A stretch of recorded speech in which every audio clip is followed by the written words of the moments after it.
We'll be starting the conversation this morning for the second hour in Nigeria, where senators from opposition parties in Nigeria have issued a 6-week ultimatum to President Muhammadu Buhari to tackle the security challenges bedeviling the country. He also threatened to commence impeachment proceedings against the president should he fail to address insecurity within the period given by the lawmakers. The minority leader of the Senate, Senator Philip Aduda, made the position of the lawmakers known yesterday whilst briefing reporters at the National Assembly in Abuja, the nation's capital. At the closed session, we agreed that we will give the president an ultimatum that failing which, if it is not complied with, will move immediately to give an impeachment notice. And this we agreed at the executive session, at closed door session. So when we came out of the closed door session, we expected that the Senate President will brief the public on the issues that have happened, but however, that did not happen. So we have come here in protest to brief you and to let you know that we're with Nigerians in this struggle and that we're worried that nowhere is safe in Nigeria.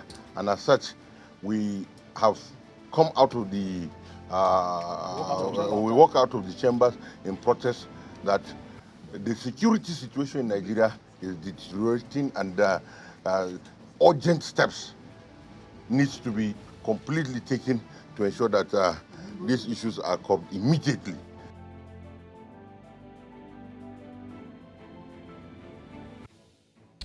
Yeah, that's interesting updates there.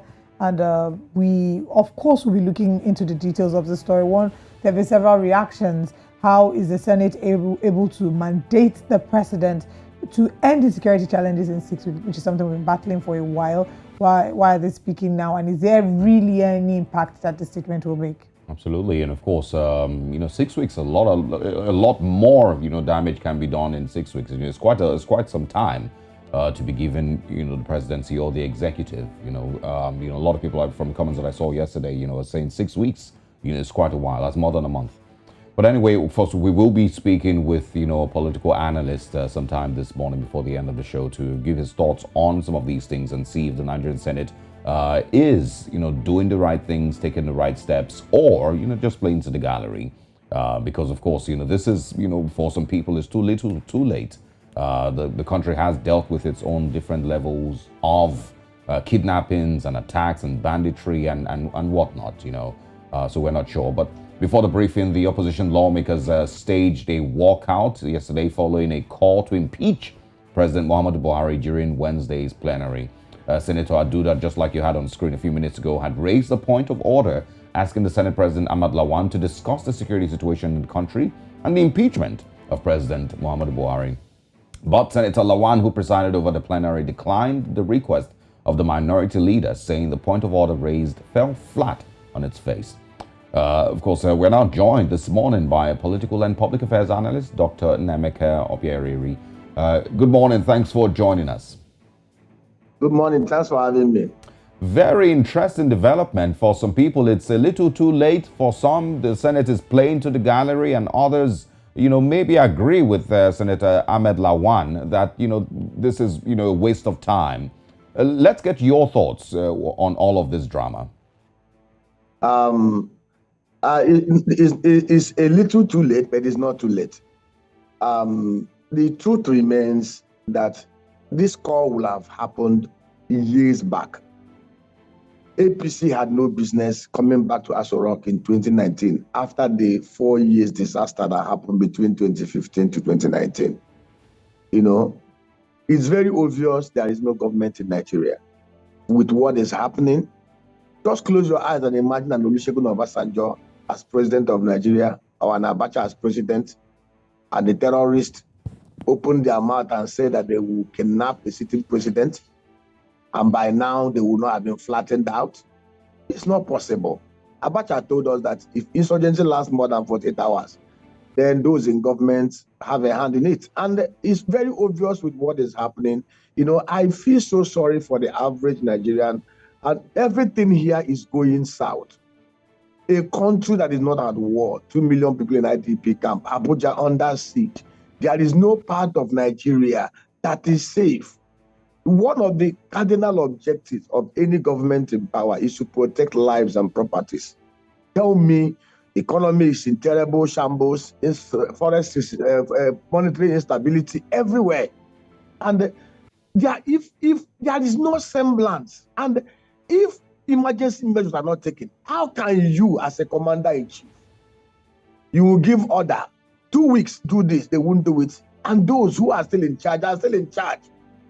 Under a sane environment, under a truly commander-in-chief, I tell you, by now, all the service chiefs will have gone.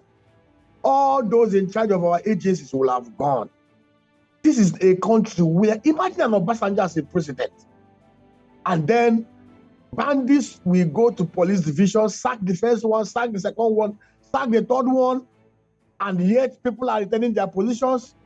The semi-maximum security prison sacked, and there is even a report that alleged that the DSS warned several times that these guys are going to attack. Under 68 of your citizens were kidnapped 120 days ago in an Abuja kidnap-bound train, over $600 million paid as ransom, and yet people are still walking free. This is madness. So the senators, and you see, Ahmed Lawan, as the Senate president, is a steward. And you know, the unfortunate thing is that there is so much lawlessness and impunity. Everybody is protecting the selfish interest. We have an electoral act that was signed into law not too long ago that was very clear. You cannot contest for the same position, for 2 positions within an election year. This man ran for the presidency and lost. And then they substituted his name. So what you see him doing here is a case of survivor. These guys are just playing elitist gangsterism. By right, the 2 weeks ultimatum they gave to Buhari is more than even enough. If by 2 weeks, these military and service chiefs do not end this insurgency, they should go ahead and impeach him. Not only impeach him, going a long way. You know that we have spent over $25 billion, according to their own submission, over the last 7 years on insecurity. Remember that late Idris Deby, the president of Chad, with less than a 1/1000 portion of the amount of money we spend in security, in 48 hours, moved against Boko Haram and destroyed almost a third of them. Right even into Nigeria, they came into Nigeria to even release our military men that were kidnapped by Boko Haram. Okay. If Idris Deby did not, just because of sovereign rights, and did not come fully into Nigeria, if Idris Deby would have been allowed to enter Nigeria and stay here for 2 weeks, he will have wiped out Boko Haram. If ordinary Chad could do this, how much more a country that has security agencies armed, over 500,000, over 600,000.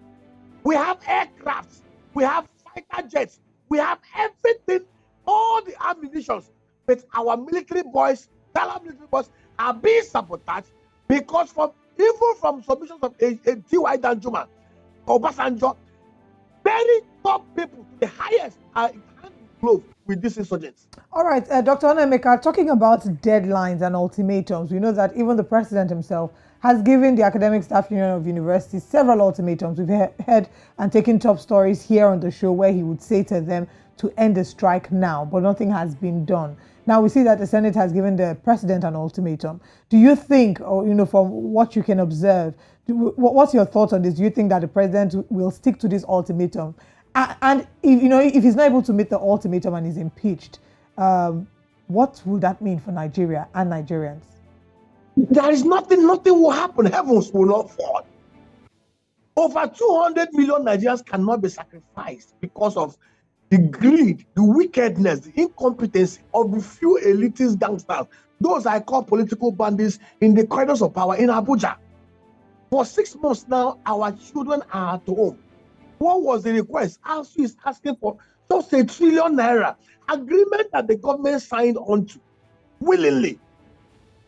We have spent over the last 1 quarter, we have spent over 4.7 trillion, mostly borrowed funds, to service the profligacy, the greed of the elitist gangsters. For the past 6 months, we have not gotten a cent of dollar, a cent paid into our joint accounts at JP Morgan Chase or even account by the guys in Petroleum Ministry, which is done by Buhari and NNPC. Remember, in Nigeria, between 2010 to 2013, crude oil you sold even at a higher price, at $120 per barrel. We were even buying petroleum products at 87, which means there was less subsidy. There was more subsidy paid then. There was never a time monies were not paid into our joint account. The looting is so mind-boggling. And the man will give ultimatum, those he's working with will not obey it, and life continues. Have you ever heard where an employer of labor will give an ultimatum and the employees will not keep to it, and they will still retain their jobs? Something wrong is somewhere. If by 2 weeks he did not, in fact, if the senators are sincere and if they are honest and they love Nigeria, every Nigerian should plead with them to do this. If Buhari does not, with the military chiefs, end this madness within the next 2-3 weeks, they should impeach him. Dr.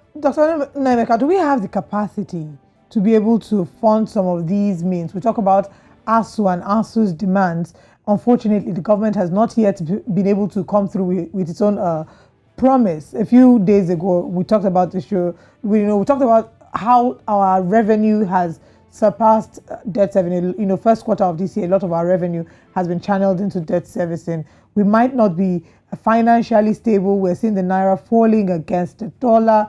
Do we have the capacity to be able to meet these demands financially? Let me tell you, it is a country that ticks all the right boxes to ramp up revenues that are more than 200%, 300% of our expenses. Everything has gone south. See, what are we even talking about here? Why are we even not earning enough revenue here? Oil is selling at over $100 per barrel. Our crude oil output before this government came into place in 2015 was averaging 2.3, 2.5 million barrels a day. Today is less than 1.3 million barrels because over a third of our oil production are stolen. What kind of land? Can we have a government? What are we talking about here? If we stop the crude oil theft in the Niger Delta region and ramp up oil export to at least 2.3, 2.5 million barrels, which we have done over the last 19 days, we will generate enough revenue to do whatever we want to do in this country. If we cut the profligacy, the thievery, the looting in Abuja, here in Nigeria, Auditor General's report showed in 2019 that 170 million barrels of crude oil got missing, unaccounted for, $10 billion. Nothing was done. Nobody was sacked. No head rolled. Here in Nigeria, an accountant general was reported by the same government of stealing over 200 billion.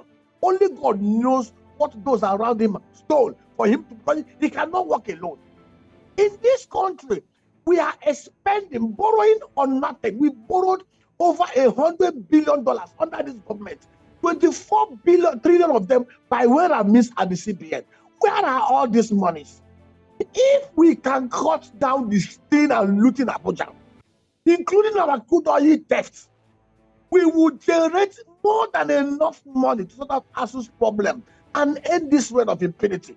$25 billion for crying out loud is not 25 shillings. Wasted 7 years after. And we are running scared of ragtag armies of urchins that will have been, and our passenger will have entered this madness in less than 3 months. All right, Dr. Nemeka. How dare you touch our military men under passenger? You know the story. Under OBJ, there was no such madness. He will crush them and crush them, even where it was mentioned. No community will ever hide these projects under Obasanjo. Dr. Nemeka, are we talking about here? Are we running a madhouse? Yeah, we of course can see how passionate you are about these things, and I'm sure there's a lot of Nigerians also feel the same way. We will, watch and see how this plays out in the National Assembly. Senator Ahmed Lawan and of course Senator Aduda would of course see if this, things will play out just like they've said, or maybe different. Thank you very much for your time this morning, for your passion, and thanks for speaking with us.